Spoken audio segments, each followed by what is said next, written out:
You're listening to the Level Best Network. This is the INTERCOT Insider Live, episode, I think, 182. The INTERCOT Insider Live is brought to you by Magical Journeys. They are the Disney experts, and they have been a sponsor of INTERCOT, the exclusive travel sponsor of INTERCOT for most of our, coming up on 30 years online. I think that's about right. Yeah, we were talking about this earlier, I think. In 2027, INTERCOT will celebrate 30 years next online. Year. Yep. Anyway, along with me tonight, celebrating who knows what, but just the fact that we're still here and we're still online. Ian Mitchell. Still alive. Senior INTERCOT Imagineer. Yeah, it's goes back to the earliest days of the site with us. He was a friend of INTERCOT back in the day. I was a friend. I know. I was just about to say, the fact when you say we've been online for 30 years, that means we're all right. I mean, well, when you start thinking about it, I know, and I put that in my LinkedIn. Like, I had to write a LinkedIn bio, and I'll bring this back to why I'm going to be there. I was talking to Ian in pre-show why I'm going to be there the next couple days. 3 days is I'm actually speaking and hosting a panel at the Reagan Social Media Conference at Walt Disney World. It's at the Swan and Dolphin. And so I had to write a new bio. It's been a while since I did public speaking. I all the time do it with my current job, talking to our board of directors and things like that. But I don't often go out and do stuff. So I thought, maybe I should do this. I actually wrote that, and I thought the same thing. Oh my gosh, you have to explain. INTERCOT was one of the earliest users of discussion boards, and at our height, we had 2 million visitors a month come into it. We were number one ranked in Yahoo back then, and we're still. Did you write that you're the INTERCOT MCP? I did not write it, because no one would understand what that is outside. But I said, I was Chief Imagination Officer of INTERCOT, founder and Chief Imagination Officer, and that we are still respected in the Disney vacation planning space, even after almost our 30 years online. So yeah, it kind of hits you right there. And I was talking to Nancy at Magical Journeys the other day, and I said, we have to start planning for INTERCOT 30. Yeah, true story. So 30. Andrew, how old were you 30 years ago?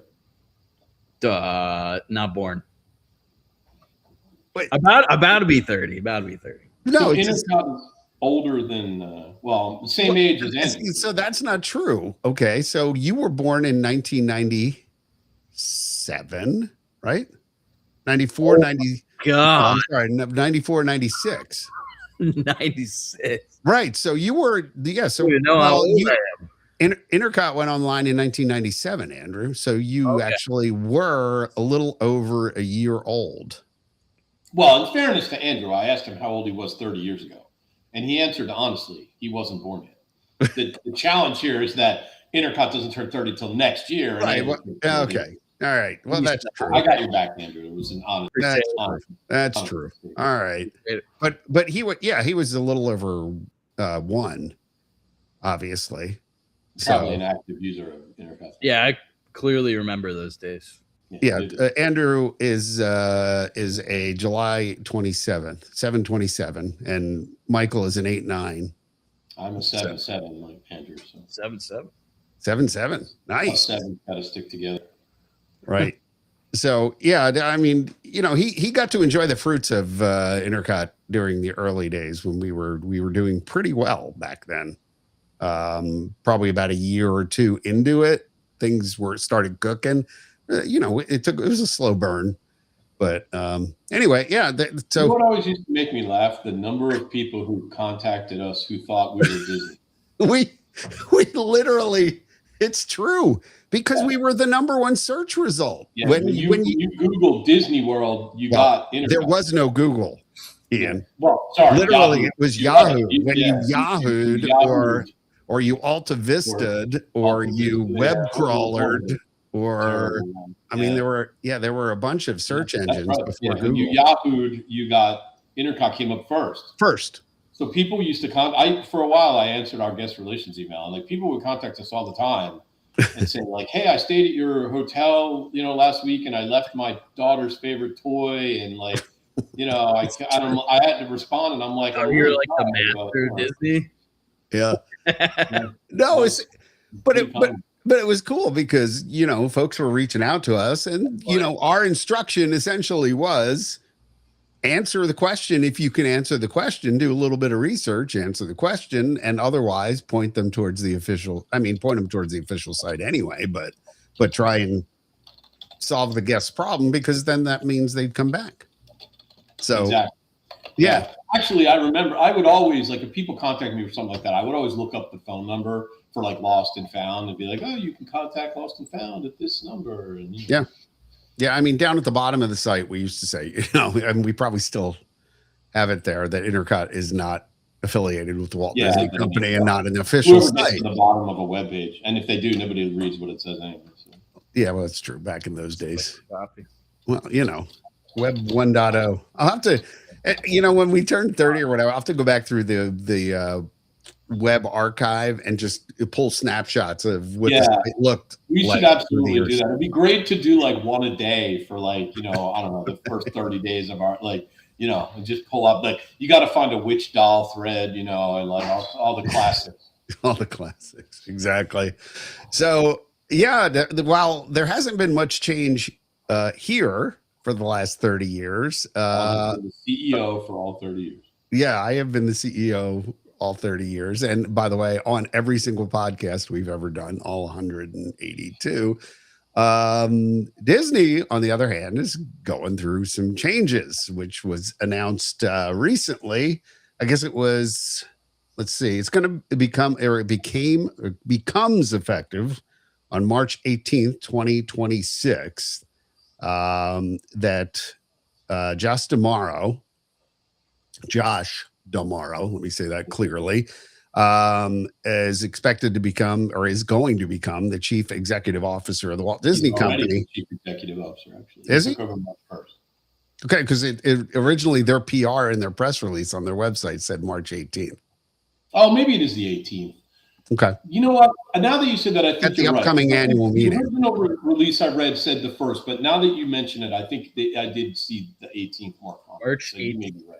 Yeah, I mean, this is directly from the mouse's mouth on their corporate PR website. So, yeah, and he's going to succeed.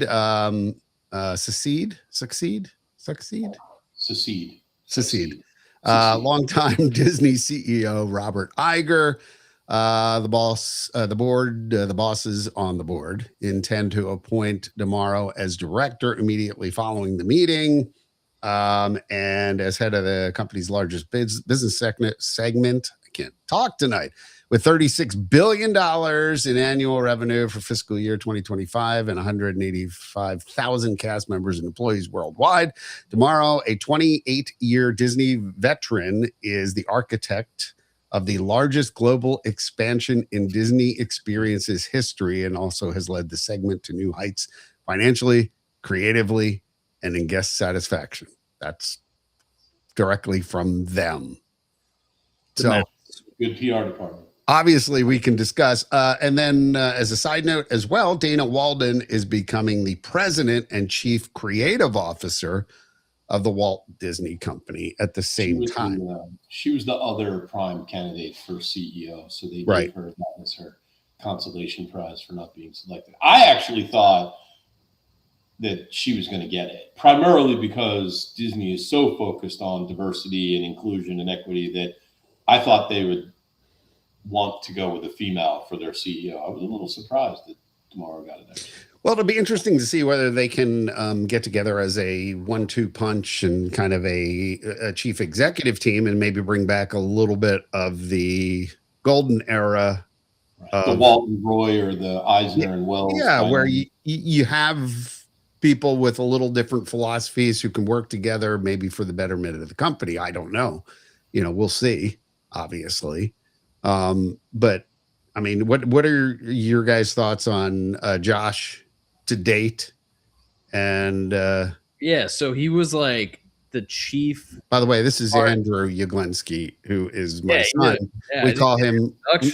We used to call him Mini Cheese back in the day of VMK, Virtual Magic Kingdom.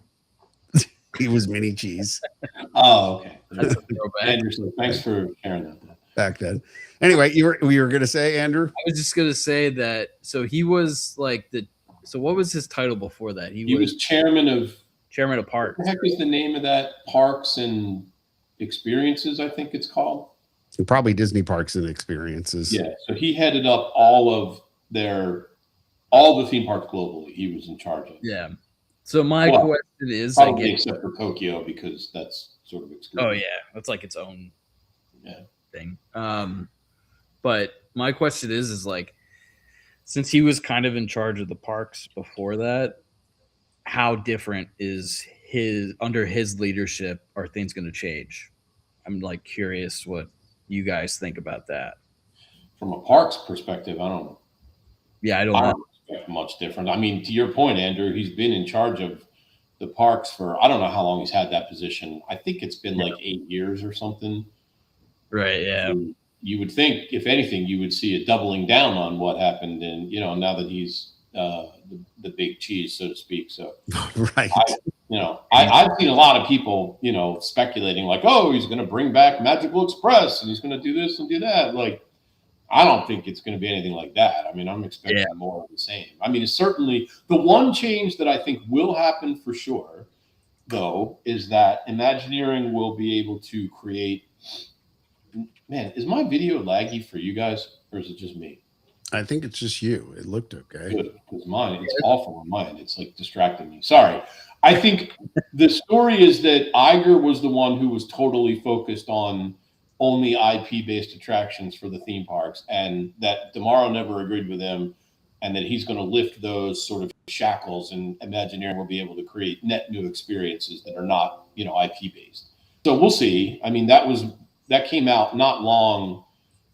That story came out not long, I think, before they named him the next CEO. So that was a story by like the Wall Street Journal, right? Where they went over and interviewed former Imagineers like Joe Rohde and I remember that whole story. Yeah. So we'll see. I would take that as a win. Oh, and also though, if you saw, I don't want to get too far ahead of ourselves, but I guess this isn't something we talked about. Did you guys read all the news about the reinstatement of all the cast member training? No, I actually haven't heard about that. Oh yeah, big news break last week probably about Disney's bringing back like the full week's traditions. Oh, okay. Yeah. Okay. All this like new like guest sat, training for their cast members and everything. So, maybe that's also a good sign. Yeah, well, actually, I think that's one of the things that I would say certainly points to trying to do things a little more a Walt's way.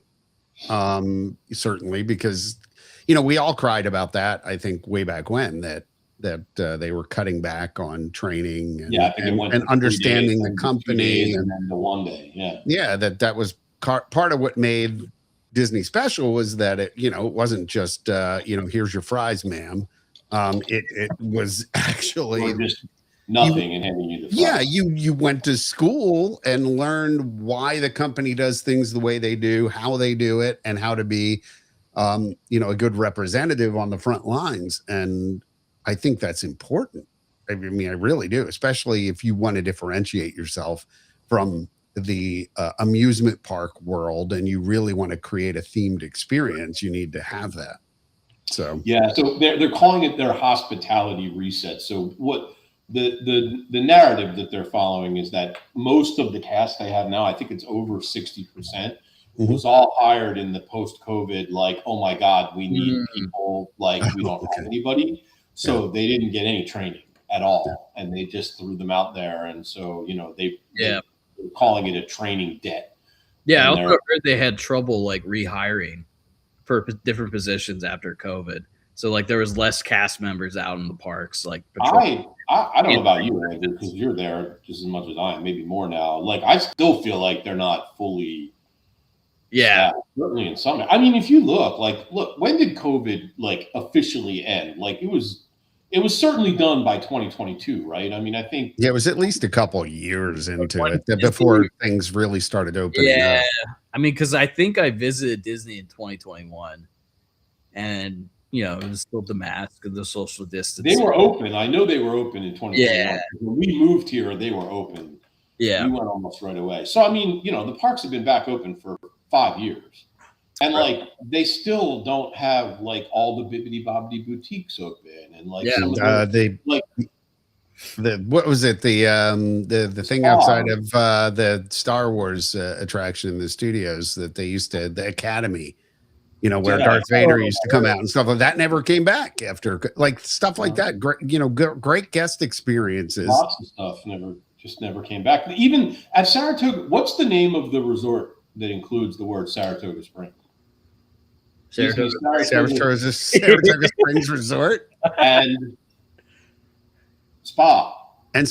Oh, okay. Oh, no spa anymore. The spa's still not open? No, Spa hasn't reopened since. What about the spa at the Grand Floridian one reopened? Yeah. Okay. Yeah, because I mean, if you're going to have the Grand Floridian, you have to have a spa. The one at Saratoga never reopened. And again, I think the Bibbidi Bobbidi at Grand Floridian never reopened. So I mean, there's still stuff that they don't staff, and certainly I don't think they have enough maintenance cast. I mean, that I think for sure. That's a whole, that's a whole can of worms. Well, but I do baby steps maybe, but I mean that's a good first step. So now maybe we can focus on keeping the rides up and running and things like that, and then reopening some of the experiences that we never got back. I mean, I think it was an opportunity for them to kill off things that weren't super profitable, but at the same time, it hurts the guest experience when you're going through. And for example, like I know they scale back big time on the people of I was going to say Main Street, but it's the Hollywood and Vine or whatever, like at the studios performers. The streetmosphere stuff, and those are the kind of things that when you're walking down the street and something like that's going on, you're like, well, I don't see that at Six Flags, that kind of stuff, and that's what makes a difference, I think, and it. Yeah. I think they finally brought a few of those back. Yeah, it's not what it used to be though. But it's not quite as big as it. Remember, you used to go and they would have they had characters. Like there was the guy that there was like the mayor and then the reporter. Yeah, well, the mayor was the Main Street guy, but then there was the woman that had like the parasol. They were all sort of like stereotypical characters from 50s era Hollywood or whatever, 40s or whatever. I don't know, 20s. I don't know. But the heyday of Hollywood, but I think I think every once in a while they have that old car that like pulls up and people get out and like mingle with the guests and then leave. But they leave. No, you're absolutely right. They did away with a lot of that, and a lot of it never came back. So we'll see. I mean, I don't think there's any reason to be like wildly optimistic that things are going to dramatically change. Like, I am not expecting. People are like, oh, he's going to bring back Magical Express and lower prices. Like, I don't think either one of those things will happen. He's going to redo Imagination. Oh, if he does that, he's a winner. Okay, he's got my vote if he does that. I'd vote. Honestly, based on the number of people in the parks, the last thing they need to do is lower prices. Well, yeah, I mean, I mean, seriously, we certainly could go off on this. No, I know you are. They need more capacity. We need more. Yeah, they should have more capacity. I think that's the real issue. I mean, the fact that Universal has 3, and really, let's be real, Disney only has 3 too, because Animal Kingdom barely exists anymore. It's a great bar. Yeah, seriously, it's a great bar. But without, so they closed off. It's a great bar. The whole Dinoland is gone, right? So what's there now? Like the rides are Everest, What? The Everest with Holly the River broken Rapids? Yeti. Yeah, Everest, Holly River Rapids, the Safari. The Zootopia thing in the tree now. Yeah, what flight and then Avatar. Navi. I mean, that's 6 rides. Yeah. And one of them is not a ride. One of them is a movie. Right. Let's face it, Navi is boring sin. And I think Nemo, Chico. Yeah, show. That's a show. The Lion King show. Yeah, I know, but those are huge capacity. They're just show heavy over there at Animal Kingdom. Yeah, The Lion King is a great show, but it is a great show. Yeah, but I mean, But agreed, like they do. Now that Dino Land's not there, I mean, yeah, that's a huge chunk of just like nothing to do. So while we're there, half-day park, and then they charge the same for it. Well, that's why we say it's a great bar. They don't charge quite the same. They do charge a little less than the Magic Kingdom. Kingdom. It's like $20 less. Right. But yeah, so Dinosaur had its last ride since our last podcast. May he rest in peace. Dr. Seeker showed up. He did. Dr. Grant Seeker showed up, which is cool. Felicia Rashad did not. Miss Cosby. She's probably getting up there now. Yeah, man. I know. Have to wheel her in, maybe. I don't know.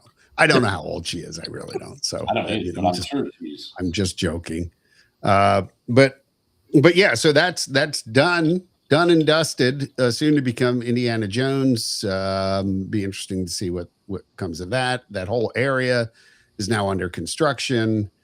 The Encanto ride coming. Mm-hmm. It's boat ride, is it? I think it's a boat ride. Yeah, boat ride. But I thought I saw something about it being trackless, but I could be wrong. Trackless boat ride? I don't know. I could be wrong. Well, that would be weird. Or maybe it's just a trackless ride. Maybe it's like not a boat, but like a trackless that simulates being in a boat. I don't know. I've never seen the movie. Is there a boat? Is a boat relevant? I don't remember a boat of any significance. I did like the movie. I've heard. I got to be honest with you. I enjoyed it. It was one of the few modern things that I actually have watched, to be honest with you. Oh, we just saw Zootopia 2 the other day. That was really good. Gary the Snake is now the greatest Disney movie character in the history of Disney movies. Okay. I'm telling you, if you've never seen it, Gary the Snake is the best. I haven't seen 2, but yeah, so they're clearing land. They're doing whatever over there. There's a lot of construction going on. I think they're building. Am I making this up, or are they building a carousel there? There's a carousel over there too. Yep. Yes, correct. It's supposed to be a whole story about how there's a carver in this land, and he carved all these different so animals and supposedly very unique. Yeah. It's not going to be. According to what I'm reading, Andrew is correct. It says it's not officially confirmed. It's heavily rumored to be a trackless ride system. Okay. Well, maybe I was wrong. I don't know where I got the boat thing from. I thought it was a boat ride too. Maybe it was originally, and they changed it on it. Trackless boat ride. No, probably not. Probably not. We laugh, but the riverboat had. You never know. I don't know. Here's what I wanted to talk about. What do you guys think about Disney getting rid of all dinosaurs? No more dinosaurs. I think it's stupid. I agree. I mean, I got to be honest with you. Kids still love dinosaurs. Kids love dinosaurs. And then there's the sort of parenthetical question, like, what does Indiana Jones have to do with the Animal Kingdom? Well, we've been down this road before, I feel. This I did read about. So they're basing it off of, I think, is it Aztec or Mayan?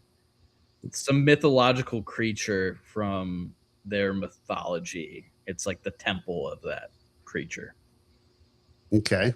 So they're not going. They're not taking it when they back into a story, John, that has a name, like a retconning. They're like retconning a story just so it fits. Well, that's what I mean. I mean, like retrofilling, like just we got to create some sort of backstory that didn't exist in any of the films.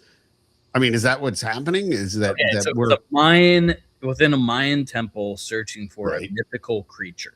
okay? So maybe a little beastly kingdom, you know? But kind of this is, I mean, maybe, but so this is it's not from an actual movie. Like, no, it's its own. No. I mean, it's the Disneyland one is not from a movie either.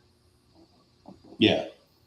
It's okay, its own story. okay, I guess that's true. Temple of the Forbidden Eye. It's like its own thing. Yeah, I think this will be the same. It's a net new. We know it's a net new story. That we know because they not a net new ride, but a net new story. Yeah, because because the dinosaur track was a clone of the Indiana Jones track, so it's the same track, just a different. yeah, they wouldn't in a year change anything with the actual track. It seems Probably just a the other repeat. thing, too, is like, isn't Indiana Jones kind of like an aging franchise? Like, you know, they tried that like, Dial of Destiny movie and it didn't do very well, and like it seems a little strange to like. Subject to be rebooted, probably, because there are new ideas in Hollywood. So I mean, you know, probably coming up in the next 5 or 10 years, there'll probably be a new franchise. And I think there's still a fanfare for it. People love the Disneyland ride. People like that type of theming too, like the kind of adventure-y temple kind of vibe. Yeah, yeah. So, like well, I agree. Just it's based around it. To Ian's point, a franchise that pretty much now is dead. I mean, they're not going to make another movie, probably. And it doesn't have the. I mean, it's everybody loves it from our generation, Right? But like, it's a it classic. doesn't have the legs that Star Wars does because it didn't. You know, they didn't really do anything with. I mean, they tried, but it didn't stick. Like, so I don't know. I mean, I'm sure it'll be fine. Like, I'm not. I mean, I don't care. I love Indiana Jones, but like, it just seemed like an odd choice. Like, yeah, I don't know why they opted to go with that when there's probably a bunch of other animal themed. Oh, a hot take from Janet. I have to say, Janet, I couldn't agree with you more. Now, I will say this. I want to go back and see it again because I hadn't seen Zootopia 2 when I saw the movie, and I feel like if I had, it would have made slightly more sense. But I couldn't. I don't know. My wife and daughter made fun of me for this, and maybe it was just me. But like the story just seemed like really disconnected, and like it was a very like odd, jarring transitions, and it wasn't like I don't know. The show. Yeah, Talking about the show in the ride. Yeah. All right, and by the way, she also said that living with the land is a trackless boat ride. I don't know because you're in a track, aren't you? Like you've got edges. It's like a channel. It's a channel. That's true. But it so does not technically, have it's trackless. But I mean, but Small World is a trackless boat ride too. So yeah, Tiana's is a trackless boat ride. It's a log boat. Chris checking in with the 3 Caballeros should be in the Encanto location. I mean, you know, we got those already, Chris. At least we got some audio animatronics in the just Mexico. The thing is like, why not put the Indiana Jones ride in Hollywood studios? Take over the stunt spectacular, put it there. Keep dinosaur. Kids like dinosaurs. The short answer is it would have cost them a lot more money because here they can just jump in and, you know, redo the scenes, keep the same ride, the same building and all that. You know, to do that, they would have had to demolish the entire theater and just start from the ground up. But yeah, it certainly would have made a lot more sense in the studios where there's already an Indiana Jones attraction. But it's also a whole themed Indiana Jones land, really. Right. Yeah, it'll be interesting to see what happens with the Encanto ride too, to see how it belongs in Animal Kingdom. Well, I mean, the story I've heard is that Encanto is all about animals, right? A kid who can talk to animals. So I think that fits. Well, they're gonna have to bring it up repeatedly. I think that's probably going to be the whole. I mean, you go into these things also assuming that everybody's seen these movies. So, you know, how many years ago was Encanto? Recent? 5 maybe. I don't know. Somebody hit the. What was it? 2021. Okay, 5 years ago. 5 years. I was right. Yeah, but there was no Encanto 2. Not yet. Give them time, John. They're working on. They'll do a live action. 2, and then they did live action reboot. Toy Story 5, and hey, bud. But You know, Toy Story 5 is coming out, and so they'll get around to it. Actually, juiced about that. Yeah, Toy Story 4 was not very good. Right. So I'm hopeful that five is supposed to address kids on screens and losing out to that as physical toys, which actually sounds like it could be good. We'll see. I feel like it's good for the older generation to be like these Dane kids. All right. That's it. Spoken by the 30-year-old. That's right. Well, let's move over. Let's see, to the Magic Kingdom, shall we? Because this is the other big thing that we were wanting to talk about tonight, which it coincides with Josh coming in, and then there being these kind of stories that came out. I think it was, what the heck was the name of the outlet, The Wrap or something, that came out with this thing about, telling Imagineers to dream bigger, and that they're not dreaming big enough for the land, and to that end, from our friends at WDW Magic had reported that Disney filed some wastewater management plans for the Magic Kingdom expansion project and revised documents that showed a notable change to the largest building in Villains Land, and that the change came a day after the Wrap had reported that Disney had directed Imagineers to develop bigger, more ambitious versions of Villains Land, which is weird because there were also reports around the same time that said, yeah, that's crap. They did that a long time ago. So I'm not sure who to believe at this point, but to that end, we are people, John. So I mean, yeah, you don't think he wouldn't like to start out, with the rumor swirling that he was the guy who said go bigger, right. But to that end, the timing was pretty good that they filed these plans to actually go bigger. But if they did that, you have to time backwards. Okay, if they were going to increase the footprint, those plans were drawn up months ago, literally, and probably before they were submitted.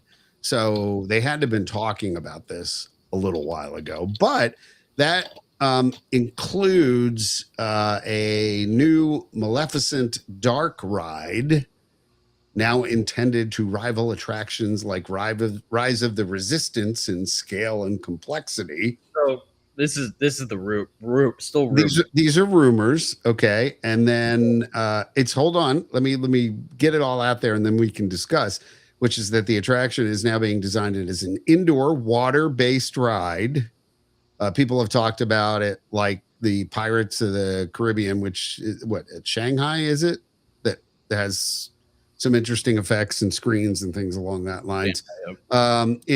It's supposed to be a must-do attraction like Radiator Springs Racers and Rise of the Resistance, and is being positioned in the land's Lightning Lane single pass anchor, with a premium paid option that can cost, up to $35 to ride it. And then if the reporting's accurate, the larger show building would be necessary to support that ambition. And then the revised plans also included a Emperor's New Groove themed coaster, which was reported, at least by most, to be a family style coaster a la Slinky Dog Dash, and a Hades dinner show, potentially featuring also then a third attraction with Ursula somewhere in the mix there as well. So these are all the things that are being reported.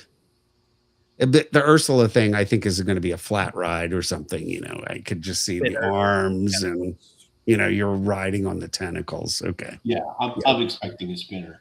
Like, we get it. Yeah, just a Dumbo type spinner ride or something. Anyway, so that's what's being rumored. The question is, what are the thoughts? I got a lot of thoughts on this. First of all, they got it backwards. Hades should be the boat ride, and it should be in the River of Styx in the underworld, because that makes actual sense mythology-wise and in the movie.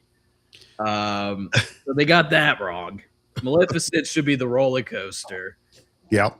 They got that wrong. Which originally concept art showed something that looked like that. It almost looked like an RMC, like those like wooden hybrid coasters and the kind of concept art. Yeah. That would have been cool for like a high intense ride for, teens and older. Right. To bring that demo. Which, Disney needs people of all ages. Sure.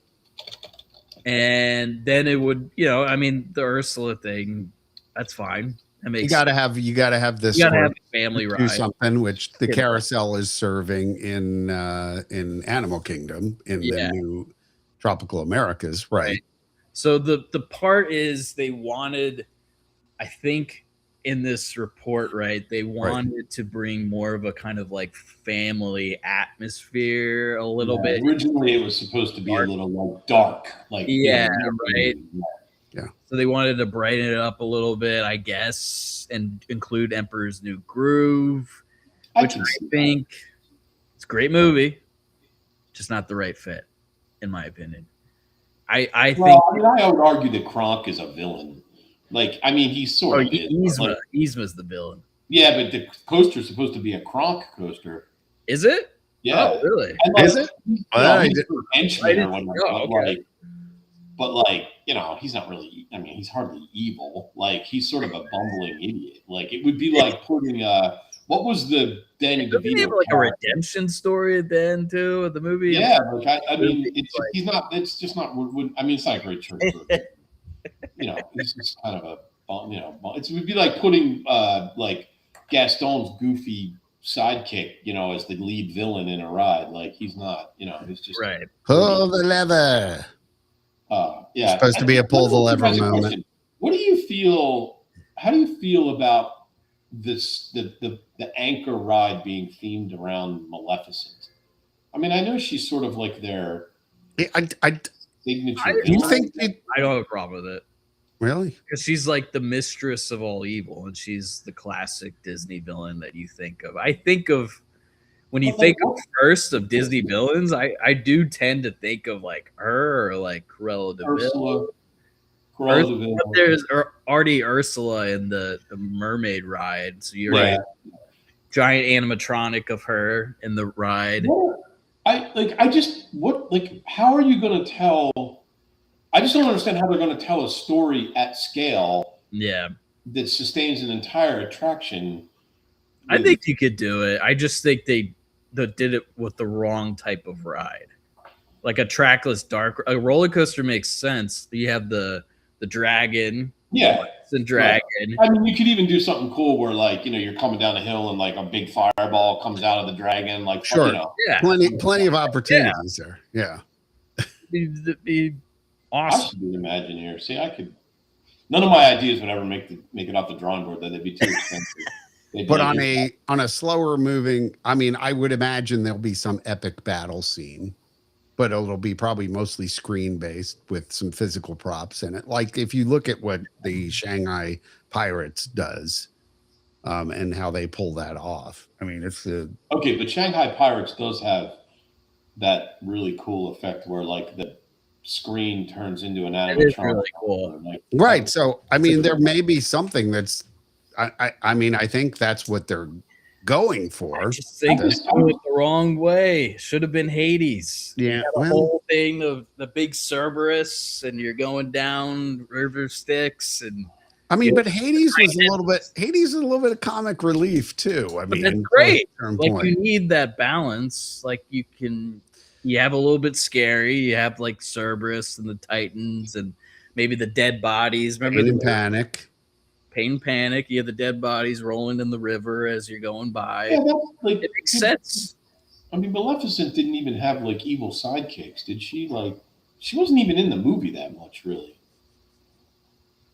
In the original, I gotta rewatch that. All of us are like, Did they do a standalone Maleficent movie? They did, didn't they? They did. With Angelina Jolie. I never saw it, but maybe they'll use that story. Did that do good though with the box office? I forget if it did good. I don't think so. I don't know. Somebody I needs mean, it to might have consult on. the book of I internet don't know. knowledge. I was a little surprised that they chose her. I'm like, I thought maybe they might do like an amalgam villains ride where like all the villains were gathered together in like some big evil villain plot or something, and like that just odd to anchor an attraction of that scale. see that you could actually do like a track on one, you know what I mean? Like on one, like it's not even like she had like the villain squad or Well, something. why is it that? could be like the evil headquarters, right? And they're all Right. gathered for their like evil convention for not evil, but whatever, the villain convention. The villain convention. Wait a minute. That's the Minions. And then mayhem ensues, somebody gets mad at somebody else and there's some big fight and like, I don't know, Mickey and Minnie save the day at the end or something. Who knows? Uh-huh. Everything's okay. Yeah, but I mean, so like we're getting a really cool ride, right? A really big, huge supposedly something and then big. basically like you're getting probably Slinky Dog Dash will be like, I would imagine that's the kind of coaster they'll do for the question is outdoor, indoors, who knows? Yeah, I'm confused because in the movie, right, there's pull the lever and then they ride in this high speed roller coaster. It goes right Oh down. yeah, I forgot about that. Why do we even have that lever? Yeah, that's right. Right. Emperor's New Groove is one of those movies that I saw when it came out and I loved it and I've never seen it since.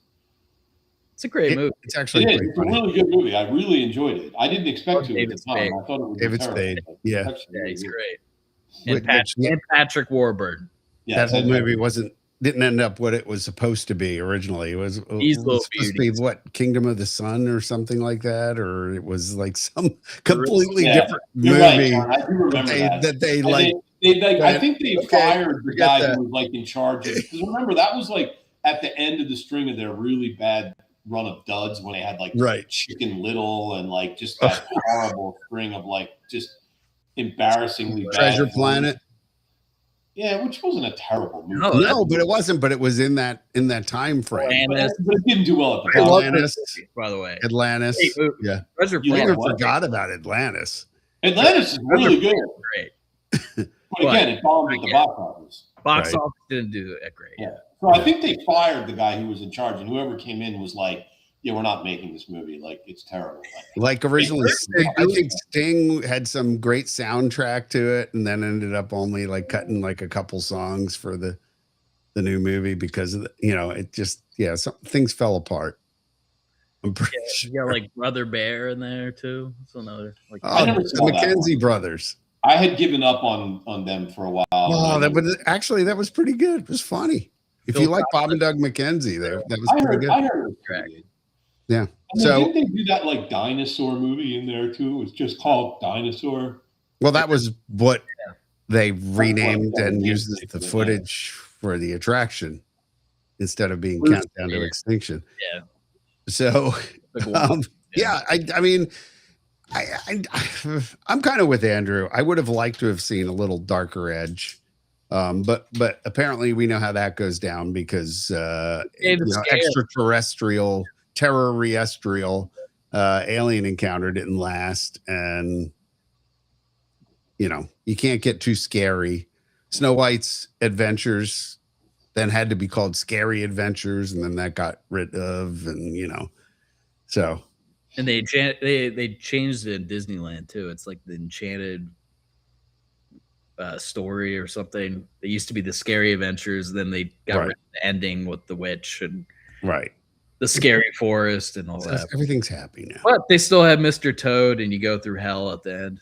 They still have that weirdest ride ever, but yeah. Thank God. I love that. He died. Do away with Mr. Toad's Wild Ride. Yeah, but to the point, I feel like I would have liked some. A little bit of scariness, a little dark. I mean, originally what they were saying is they were trying to go towards what Universal did with Darkmoor and that kind of competition to it. Yeah, a little competition to that. And now they're like, well, it's the Magic Kingdom, so we're going to keep things magical. So I mean, that's kind of. It stinks because actually the concept art for the land was really cool. Like I really like. Yeah, that they did, and that I could see that being an actual, like, really cool land. who knows? Maybe they will. These are all rumors. So at the end of the day, we never know what they will do. Yeah, the They don't original. know. And we've seen in the past, even things they announce and they give firm detail on, that they don't ever do. Yeah. And now I think they intentionally stay vague so that they can't be held accountable for anything that they may or may not. Right. I will say this: whatever they're doing it all in. Because man, I mean, you remember, John, they would announce projects and like you might not see dirt move for a year and a half, and like. Yeah, we're not. Conto stuff. They're already installing set elements. The building's up and built, and they're already putting set elements in there. Yeah, it's right. in 2027. So that's next year. So I actually was reading an article that it makes perfect sense. They said 26 will be the return of Big Thunder Mountain, the new Buzz Lightyear, and the Muppet Coaster. 27 will be the Animal Kingdom stuff opens. 28 will be the studio stuff opens. And then 29 and 30 will be, either Cars Land and then Villains Land or Villains Land and then Cars Land. Right. And just, for reference, I'll throw this up there. Yeah. Exactly. That was the original way things were envisioned. And it looked pretty dark and pretty scary. And for me, pretty inviting, actually, too. Like that you would want to go into that land. You've got, over here, look, you got a fire-breathing dragon. That's Maleficent, right? Isn't that Maleficent? Yeah. Yeah, you've got the coaster here, like Andrew mentioned, kind of looking like a wooden kind of coaster. You got the castle. Yeah, Castle on the Hill. You've got something crazy going on in the back here.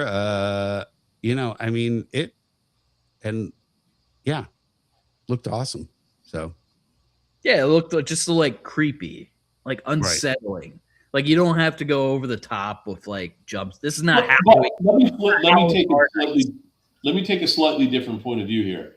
If I'm mom and dad and I'm wheeling my 7-year-old up to go into this land, they're going to freak out and be like, "I'm not going in there." Well, that's okay. Not everything's for everybody. Well, it isn't Disney World.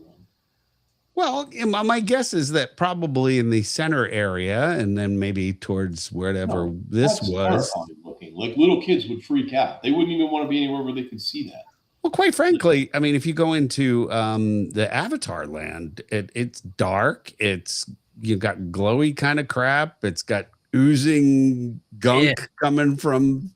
Ian's point. I think it's a little. No, but I'm saying if you bring a kid that's 3 to 5 years old into that, I don't see it that much. But to that point, you got the Haunted Mansion. The Haunted Mansion has. True. I was scared of the Haunted Mansion. I was scared of Space Mountain when I was a kid. Yeah, it's good to be scared.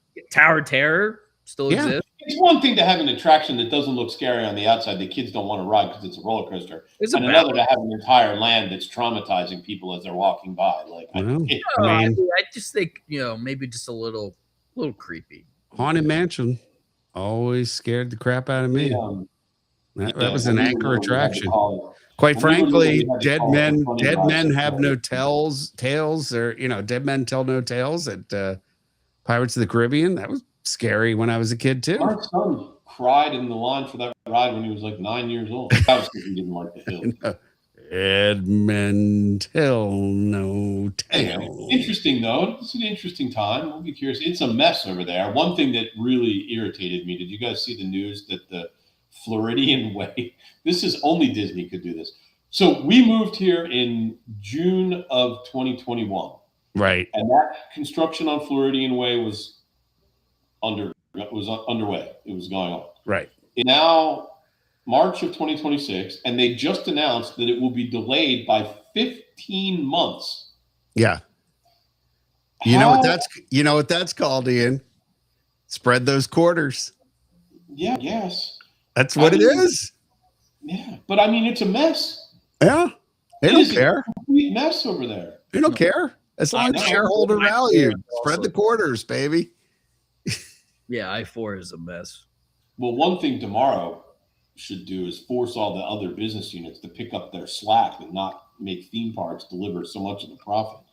I I would agree with you on that too. That And maybe start development on the fifth gate.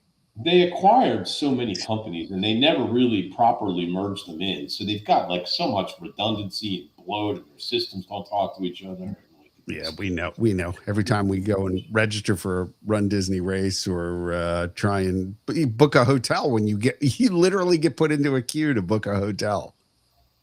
I mean, what is that about? Somehow Expedia books hundreds of thousands of trips and you don't have to wait in any queue to book their hotels, but you literally go to the Disney website and you go, like, if you go half the time right now and say, I want to book at whatever, Caribbean Beach during these dates, you hit press and you get, please hold on. Yeah. I almost feel like they're not in the cloud. Why? It's like they're still running everything on-prem. Like they have never migrated to the cloud. You know, it's like they're still on compact HP servers. By the way, Bud asked any explanation for the delay in reopening Big Thunder. So there hasn't been an official delay on that. They extended the permit, but Disney is still saying it will open in summer 2026, which is when it was supposed to. I've seen them do some testing on it, brief testing. So who knows? Yeah. So I mean, they didn't. You keep in mind they only ever said summer, right? So summer is June, July, and August. Spring, I think. Did it say spring? I thought it was summer. It said maybe you're right. Maybe it's Buzz Lightyear that opens in. The other thing too is they could extend a permit for work that doesn't affect the actual ride operation. So there's no confirmation that it's delayed, as far as I know. Anyway, I haven't seen anything firm on it. So, but I mean, I think Muppets was supposed to be summer. Muppets is summer. And I think Buzz Lightyear is summer too, right? Is it? I thought it was spring. I could be wrong. I feel like they wouldn't open both of them in spring. Yeah.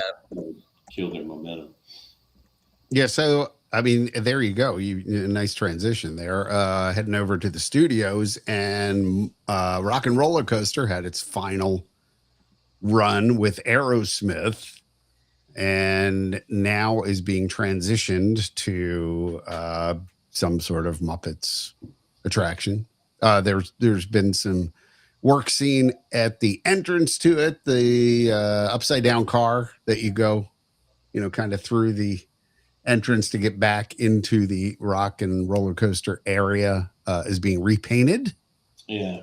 And I think the guitar is supposed to have some kind of a psychedelic kind of paint job. Now that one is this one is an interesting case, because if you look at like when they did the overlay for Tiana's on Splash Mountain, it was closed for like 18 months. Yeah.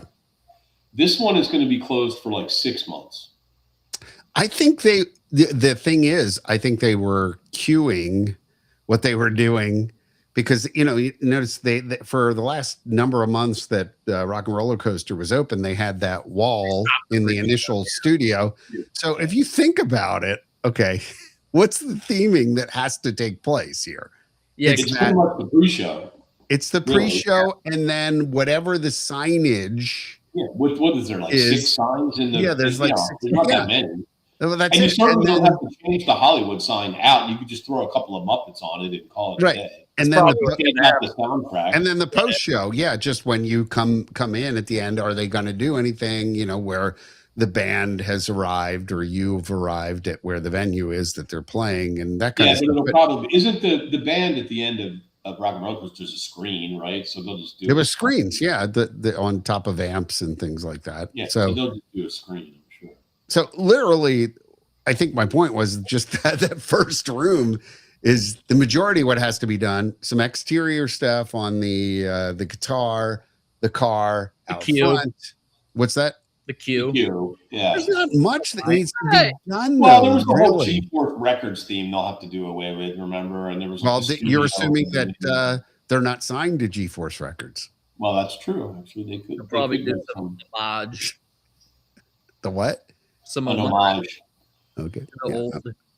Yeah, I mean, they could do that actually. I mean, I think you're gonna enter into the parking garage just like you were, catch the limo, and on the sign that they can obviously change to say whatever they want it to say, it'll have some tie in there. What are the Well, I mean, the general theme is still the same, right? You're going to a concert. It's the concert will be Dr. Teeth and the Electric Mayhem instead of. What are they going to sing?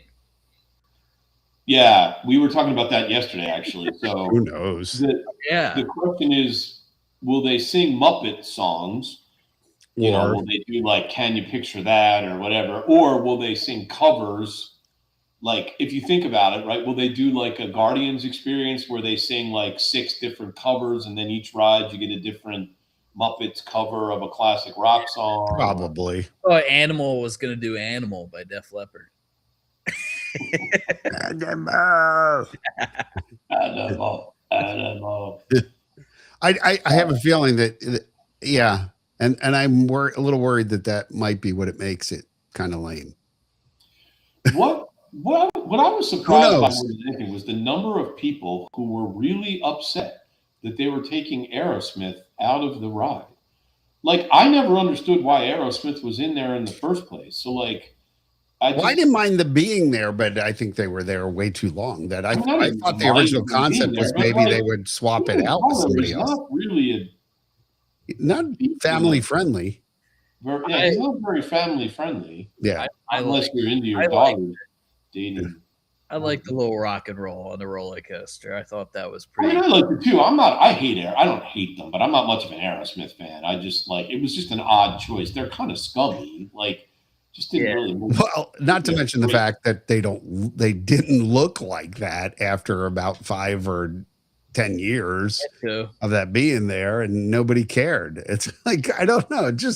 It's so odd that you created an attraction like that, which really could have had some interesting things. You could have had different bands that you could greet it in the studio. It could have been rotating bands. It didn't have to be. What's that? I like going upside down to Dude Looks Like a Lady. Dude looks like a lady. Love in a roller coaster. Love in an elevator. Yeah. But they sing "Love in a Roller Coaster" on. They do, yeah. Right. They changed the lyric. That's like the final lyric to the rise. You pull into the station and it goes, "Love in a roller coaster." Yeah, I don't know. I just was never much. I never really understood the selection of Aerosmith for that attraction. So I just I don't care that they're leaving. All I'm saying is, with all the technology nowadays, they could have had and after they moved the live guy out of the actual studio, that back wall could have been any band USA. Could have been anything. Literally could have been anything. And they could have rotated them. There's no bands anymore either, though. You know what I mean? Well, there's no rock bands. Yeah, not really. Classic. Like, what are you going to have? Kendrick Lamar? There you go. That's Drake. Definitely Bad Bunny. Like Bad Bunny. You can only dredge up classic rock bands for so long before people are like, who? So the fact that they're retheming it to something that might stay, well, I don't know. Well, that's the idea. What I believe about the Muppets' cultural duration is, I guess, but at least they're a Disney. Well, they're trying to reboot it right now with the whole Muppet. Did you watch the new Muppet Show, by the way? No. Oh my God, you have to. It was so good. You like the original, right? Oh yeah, I used to. You would love it. It was like really, really good. Okay. I was surprised because I went in with like the lowest expectations possible, and it's very close to the feel of the original Muppet Show. I worry about anything that's associated with Seth Rogen. He's barely in it. Okay, good, because he's like. And actually, he delivers the funniest line of the entire show. Okay, great. That's rare. That's rare. It was actually really, really good. I was super impressed because I didn't expect anything out of it. That's why Seth Rogen. Statler and Waldorf make a good appearance, John. Yeah, I mean, there's nothing not to like there. John and Ian. Yeah, that's John and Ian right there. Hey, we should move to Pittsburgh. Speaking of which, I have a very I keep having these nostalgic feelings about Muppet Vision, and this is a perfect segue into it. Did you see they're bringing it to Apple Vision Pro? Yeah, so you can watch it in 3D. Yeah, on your personal if you headset. have a $4,000 Apple Vision Pro. Yeah, which is great. But I mean, could we just? I was like, I saw that and I'm like, oh, I'm totally getting an Apple Vision Pro. Then I went and looked and I was like, I am not getting an Apple Vision Pro. No, no one's getting an Apple Vision Pro. No one's bought dropping $4,000 just to watch Muppet Vision. $4,000? $4,000. Yeah, they're like $4,000. Wow. You can pick them up used on eBay for like $2,500, but they're still $2,500. Yeah, I'm like looking up right now. $34.99. Yeah, that's for like the cheap one. That'd be a no. I mean, I have a. It's just not happening. What's the Meta one? The Meta one and the new Meta or one. Oculus or whatever. Like, yeah, I mean, you can get other ones. Yeah, please. And you know what? Because I would love to be able to watch it again. Can I rant for 2 seconds here? That is a technology that really, first of all, 3D TV that just fizzled out. It was there for a couple years and just went away. But you know, it fizzled out so badly, I forgot it even existed. Literally, Avatar was one of the first Avatar movie when it came to video was one of the first things that was used to actually sell 3D TVs, and they've just completely gone. Nobody cares about that anymore. Then I can remember this was, I don't know, 7 years ago or something like that, 6 years ago at least, when Michael, our other son, had I think the goggles where you put the Samsung phone inside and the whole 9 yards. And I was able to watch that year and coincidentally right now the NCAA basketball tournament. And I watched courtside, and I thought, oh yeah, oh my God, this is the best use of technology I've ever seen. Like, you can still do that with the Facebook goggles for NBA games. You can watch the NBA games. Like I thought suddenly this all makes sense, and there's an actual use case. And while I might not watch everything else, but feeling like you're at the NCAA Final Four or whatever, and you're in the arena and being able to change views and stuff, or be courtside. It was great. It was a great experience. Felt like being there, and they've done nothing with it. It's just literally that this technology just has gone by the wayside. I mean, for the most part, and now is expensive. I mean, even the Meta goggles, which are probably the most affordable one, are still like $600. Yeah, but that's more reasonable, at least. Yeah, you pay $1,200 for a phone. Xbox cost. An Xbox is like $600. I don't know what it is. Even like the rides, like Ratatouille doesn't have the 3D glass. I just think people don't like wearing things on their face. Well, what I can tell you is somebody who is that's where the 3D TV would have been good. One of the problems with gaming with them on is that you actually need a lot of space. Yeah. Like you gotta run so you don't. Yeah, you're like moving around, and so like you don't have a lot of space. You run into the walls. Yeah. I know, but what I'm saying is there were applications that we just have never seen. And by the way, there are glasses-less 3D systems that existed for TV and things like that as well. Yeah. I remember them. Just again, have never come to fruition. I mean, we can't even get 4K on our TVs beyond like 2 or 3 channels. Why? Yeah. At this point, we got like 800 channels on. You tune in Fubo or YouTube or whatever, and they throw in DirecTV, and they throw all these channels at you. Half of them you never watch. There's like 300 of them, or 400 of them. Like, could I just have like maybe 100 good ones that are in 4K? That's all I'm asking. Well, I think the limiting factor is the content, not necessarily that you got to have 4K. Well, can we just start moving toward like it's 2026, and I want flying cars while I'm at it? Problem is everything nowadays. About Florida may see flying cars. By the way, did you see that, Andrew? What's that? There was some story that just came out not too long ago about Florida and flying cars. I don't remember what it was. I saw something. I did the other day. I saw something about flying cars. Yeah, Florida man, a Florida man. Florida is aggressively positioning itself as a leader in electric vertical takeoff and landing technology. Oh yeah, I did see that. Like commercial air taxi services potentially launching by late 2026. Holy crap! Listen, if it takes me to Tampa without using I-4, I'm all in. Yeah, right. Because it's a mess right now. Ever. So we went from, that's funny. You bring it back to that. We went from I guess it was the East Coast side being absolutely horrible for like 10 years. Now the West Coast side is absolutely horrible. It's unbelievable. I know. Traveled it recently on Wednesday, and it was. We left the hotel. We stopped to meet one of my friends for a drink at one of the hotels in Clearwater. Yeah. We left about 6:40 p.m. So after rush hour, we get we get out of Clearwater and into Tampa at that god awful intersection of whatever it is, 4 and 294 or whatever that like, and it's just a parking lot. At 7:00 at night, we sat 2.2 miles. It took us 40 minutes to go 2.2 miles. The inexplicable delays is what kills me, where you just have no apparent reason for it happening. Well, this one, I know why it was delayed, but I don't know why it was delayed. The left lanes of the entrance ramp to 4 were all closed. So there's only one lane getting on 4. There's literally like 7 lanes of traffic that come up. 3 of them branch off, or 4 of them branch off to the left, and then 3 go on to 4. And all 7 lanes that wanted to get on 4 had to consolidate down to 1 lane. But there was no reason for the 2 lanes to be closed. Were there like 8 PennDOT workers standing by a truck having a smoke too? No, not even that. There were just cones that closed it off. It was just like somebody purposely tried to create a traffic jam. Yeah. So it took us 2 hours and 40 minutes to get home. It's an hour and 40-minute drive. It took us 2 hours and 40 minutes to get home from Clearwater. That is the worst. They desperately need that bright line that goes out to Tampa from Orlando. I mean, without traffic to Clearwater, it's like an hour 15, hour and 20 from here in Celebration.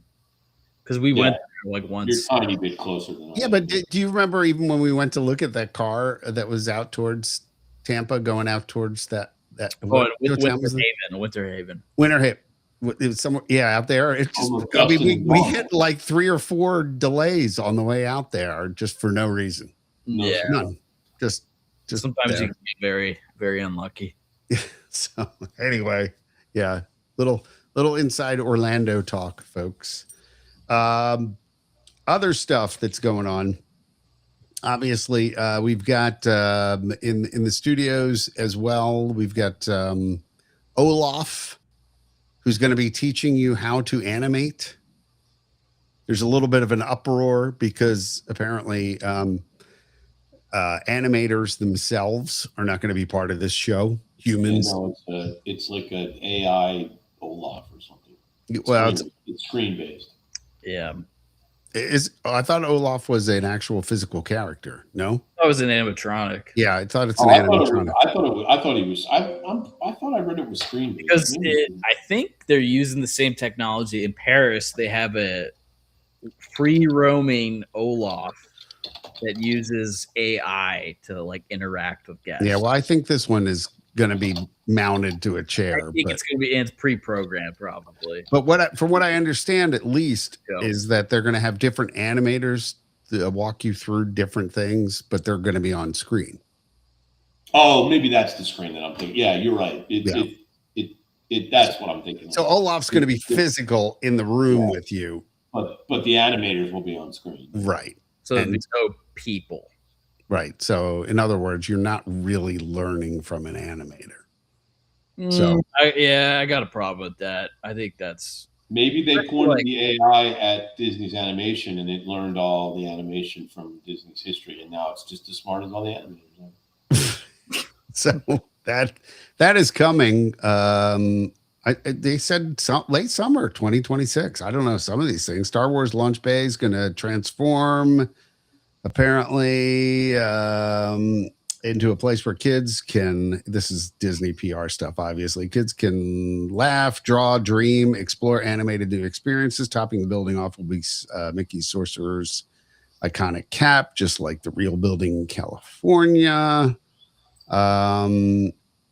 Stories in the newly reimagined space begins as animators have temporarily stepped away, but the building is still buzzing with activities as the characters come to life and they're ready to play. So anyway, you're going to learn to draw and see sketches come to life, just like they did in Once Upon a Studio. Find inspiration with a short film, with a twist, of course, and you'll even pencil some time in to draw your own very own character sketch with Olaf. So, I mean, Launch Bay had kind of run its course over there, and with Little Mermaid now reopen, that's good, and anything they can do to bring some. And they're reviving the or the Disney Junior show too. I think I read. Are they?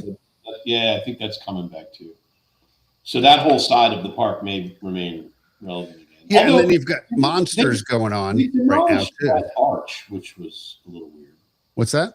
You know the big arch that used to sit over? They demolished that. Well, I think it's because the hat's going to be now the weenie at the end of the way, sitting there kind of drawing you in to the Or are they putting a new hat in? Yeah, the sorcerer's hat. They're putting a new sorcerer's hat in. Now my question is why Olaf instead of Mickey? Why is it Olaf teaching you? Probably. I maybe. Or Olaf's easier to animate as an animatronic. Well, do we have a good Mickey anywhere? Animatronic? No. Not like the only Mickey animatronic. Not a realistic style, because we've got it in Nothing Can Stop Us Now. But that's not. But it's the new Mickey. Yeah. That would be maybe in conflict with, I guess, if they start. Mickey two different Mickeys does not have any animatronic figures at all. They're all projections. Projection screens. Oh, it's a screen, but it is a animatronic in the body. Yeah, the body.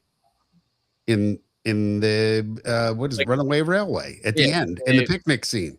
Picnic scene, and also the train when they come down. Yeah, and the train when they come out. Yeah. Yeah, but they're in the car. They're the projection. Yeah, projections. Yeah. Yeah, but I mean there's a bare bodies that move. They are animatronics. But I mean, the only animatronic Mickey that I ever remember, John, was in that. What was the name of that attraction that used to be where PhilharMagic was way back in the day? I mean, the Mickey Mouse Revue. Mickey Mouse Revue. Yeah, that's the only Mickey Mouse animatronic I ever. That's remember. Absolutely true. He was in that. An animatronic. Like I just remember the Lion King conducting show. stuff. Yeah, that was after. Well, actually, no, it wasn't, because it started out as Mickey. What the heck was it called, man? The Mickey Mouse Revue. Mickey Mouse Revue. Then it was America Sings after that, wasn't it? I thought that was Disneyland, not. Oh, maybe it was. Not World. And then the Lion King show went in there. Yeah, but there's no way. Because Mickey Mouse Revue went to Japan. Oh my goodness! I just looked up this animatronic. It is terrifying. Mickey Mouse Revue did not last all the way into the 90s. Because the whole show got moved to Japan. What was in there after that? Something. I mean, I don't know, honestly, what happened after that. I think it was closed for a while. I thought America Sings went in there, but maybe no. That's America Sings is Disneyland. Yeah, it does say Disneyland. All right, now I got to figure this out, John. As we're running out of time. Talk amongst yourselves. No, so Flower and Garden Festival started, runs now through June 1st. Brings fresh flowers, vibrant topiaries, live entertainment and stuff. Andrew was over there today at Garden Rocks and saw Simple Plan. Yep.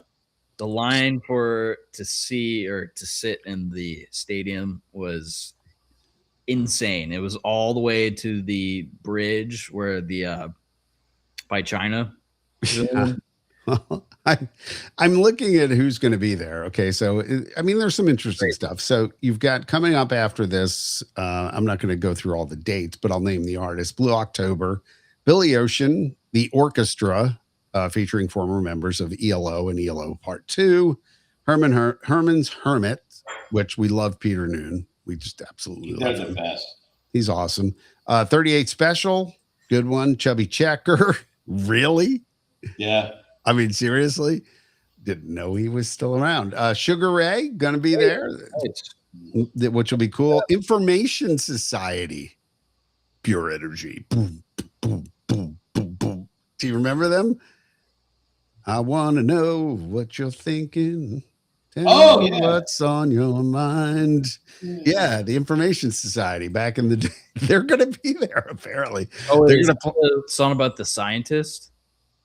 the scientists. No, I'm thinking of something else. Anyway, I don't know, but anyway, they're going to be there, and they'll probably sing their one hit over and over again. Play your hit again. Hey, play your hit again, as Carolyn would Yeah, say. you know, I had to write them a little letter this year because they continually book like the bigger acts when all the pass holders are blocked out. Right. Well, that's like, true. So I think of like the 10 shows that I were like on my highest like must see list. I think like 7 of them I'm blacked out for. We're blacked out. Okay. Well, so we've got also Rick Springfield, Berlin, They called me, by the way, and apologized. Berlin, the Commodores. Berlin's good. I've seen them every time they've been. Firehouse is new. Oh, yeah, I remember this year. them. Yeah, Air Supply. They were like a late 80s, early 90s band. They had a hit. Yeah, they were hair band, kind of. Yeah, what was their hit? They had a hit. Don't Go Away Mad, Just Go Away. Wasn't that them? Or was that somebody else? Hold on. Firehouse. You're right. House, band, hit, songs. Love of a Lifetime. Finally found a love of a lifetime. And Don't Treat Me Bad. Don't Treat Me Bad. That's the one I was thinking of. And When I Look in Your Eyes. So, yeah, they're power ballad, top 10 on the charts. They had 3 hits. So, okay. And then after them, Flock. Flock of Seagulls. I would never go to see them again. Yeah, you made your exactly feelings known. Plain White Tees, Katrina and the Waves going to be there. That's new. Like actually Katrina and the Waves, or just Katrina? Katrina, formerly of Katrina and the Waves. So play your hit again. 98 Degrees, The Spinners, Josiah Queen. Don't know who that is. No. I am Tongi. I don't know who that is. The Somewhere Over the Rainbow song. Oh, I thought that the ukulele. That was Is. Was that? Oh my God. Is sang that. Anyway, yeah, is there something? Yeah, he went by Is. Big guy. AJ Croce coming to play Jim Croce's hits. I'm blacked out for him. Yeah, I mean, I've tried to see him like 4 times. I've been blacked out like every time. Here's an interesting one. May 28th and 29th through the 30th, Queensryche. Justin and Dawn went to see them when they were here last year. I know. I'm not a Queensryche guy. No, but I mean, it's interesting. And then Maverick City Music closes out the bill there. So I don't know. Some decent acts in there. There's a few. Maverick City's gospel music. Yeah. It's good. It's good stuff. Yeah. Gospel people can make music. By the way, quick shout out to Far and Wide Footprints, Rebecca, who said hello. She just found our channel. So okay. Welcome to the show. Right there. Rebecca. There you go. Hello there. Hello, Rebecca. Welcome. She found us on the YouTube. So normally there's a lot of backlogged content you could watch if you. Why is Bud listing Thomas Dolby? She blinded me with science. That's the song I was thinking of. I don't know. Oh no! Oh, that's okay. No, science. No, Information Society had "Tell Me What's on Your Mind" was their big hit, and the whole thing began with pure energy. Pure energy. Yeah. All right. So what else? A couple things. Registration for the Walt Disney World Marathon weekend coming up, I think next week. For us normal human beings that don't have he won't be doing for 1,000, John. Some kind of yeah. Well, Dawn has convinced me to do the marathon again, so it'll be number 3 for me. So I'm gonna do it. I actually have an opening, which is weird because normally work kind of gets in the way of marathon weekend, but I have an opening in 2027. So Dawn, Justin's wife, has asked me to do it with her. I said I would be honored. So I want to do that. And then Justin was like, okay, well, I'm going to do it. Wow. So we'll see. Awesome. Yeah, I'm hoping both of them join for the whole thing, and I'm hoping I make it across the finish line. Yeah, I got to get, well, literally was just waiting for the weather to break, and it now has. So as soon as I get home from my travels in the first 4 and things like that in Dayton, I'm going to be doing that. But along the lines of Run Disney, would be remiss if we did not mention that Jeff Galloway had passed away. Yeah. Jeff was highly influential in the Run Disney community and was the inventor, essentially, of the walk, run method. I mean, that where, you don't have to do these 5K kind of mentality. Yeah, it's kind of, you don't have to be the best runner. You just have to finish. And I think he inspired generations of people, and including myself. I always thought, well, you just have to run constantly through these things. Well, no. So I walk when I feel like walking, and I run when I feel like running. And as long as my pace is enough to keep from getting swept, I managed to do a marathon, 2 of them. So listen, not a lot of people can even walk 26.2 miles the full way. It's brutal. I would never going to be honest. I would be so bored by like mile 5. Yeah, I'm with you. Ian is the originator of the bloody stumps. So, it's not even, it's not, I could walk or run 26 miles if I wanted to. I just could never do it. I would be so bored. How long does it take you? It's about 6 hours, 6 or 7 hours. I mean, there's 0% chance I'm going to be doing that. But you know what? That's the cool thing about it. That's why you do it at Disney, Ian. I don't care where I do it. Well, I'm just saying, going through gold, and I still wouldn't be able to focus on running for 6 let me hours. give it to you from a runner's perspective. And halves, sometimes it is. It's about the scenery along the way or the people along the way. Really is. And it's the camaraderie of the people that are out on the course. But at Disney, you know where else you can get really good camaraderie? The bar. A bar, yeah, Animal Kingdom. And nobody makes me run. So, no, but you look forward to running through the icons in the parks and going through them and doing that kind of stuff. And yeah, I you get to go through 4 parks in one day, plus right near a water park as well. And you go backstage and you do some and they have cool stuff and photo opportunities and things like that. So yeah, I mean, I got to be honest with you. I don't think I'd do a marathon anywhere else. I just wouldn't. To your point, I think I would get bored after 6 or 7 hours, but at Disney, they have stuff going on all throughout the course to kind of, every time you start to get bored a little bit, something else comes up. So, but good point. Is it somebody with a car to drive me home? I mean, if you're slow enough, yes, it is. That's what I would want. If the balloon ladies pass you, then less waiting for you. Oh, sorry. Have you ever done a 5 or anything? I did a 10 when I was like 15. I was just curious whether in all the years that we've been doing this, I'm not a runner. Whether you had, no, I know that, but like the 5, I could see you doing, just walking with everybody. You know what? I will tell you 100% what prevents me from doing it. I'm not getting up at 2:30 in the morning. That is legit. Absolutely. It was like 1:30. No, depends on where you're staying, but like when I've done it, it's been about 2:30 ish. And you're at the door by about 3:30 and on the course by about 4. Yeah. And then when you do the dopey, that's the whole thing. It's not the walking or running the course.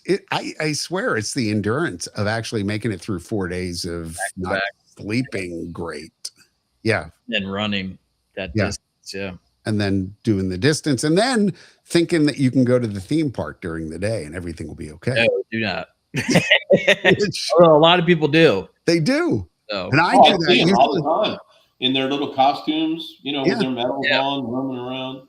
Right. In the 5 and the 10 days, I've done that in the past, but definitely not on the half. And in the marathon, you walked around afterwards. Yeah. I went back. I slept.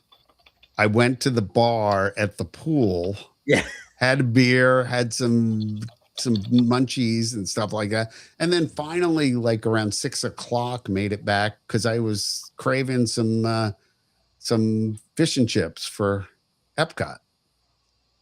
So, I mean, legitimately so. Legit. Yeah, I know. After having a day, and plus at that point it's all over. Right, and at that point it's over. You're done. So, you can get a good night's sleep that night. The biggest thing was my feet really hurt. Your bloody stumps. They really hurt. I had really big blisters. So, yeah. So anyway, that's just it's like self. Why do it? Yeah, I'm not a runner either.